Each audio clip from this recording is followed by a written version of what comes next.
What's up, guys? I am Mr. Salgado from the future. Yes, it's after school right now. I'm in my classroom. I'm about to go to Christmas break. I'm done. I finished grades. You just took your semester final earlier in the day. And guess what? Just a couple of seconds ago, you came in saying, Mr. Salgado, is there anything I could do? Please, Mr. Salgado, I need to pass this class. I need this better grade. And I'm like, man, you should have taken advantage of all the opportunities that I gave you throughout the semester. And you didn't. You didn't come to tutoring after school, which, by the way, we have every single day, Monday through Thursday, regular school days. You didn't watch the video lessons on Google Classroom. You didn't even ask questions in class. You didn't stop by in the morning to ask for help. You didn't come in during advisory to ask for help.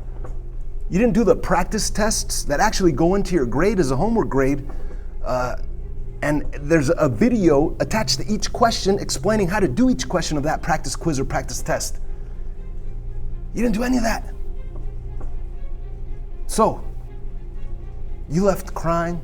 It was horrible. It was sad. It broke my heart. That's why I time traveled. I came back to the past, which is your present, and I'm recording this message to you right now. Please, for your own sake, take advantage of all the opportunities that you have. That's my message from the future. Hasta luego. Vaya con Dios.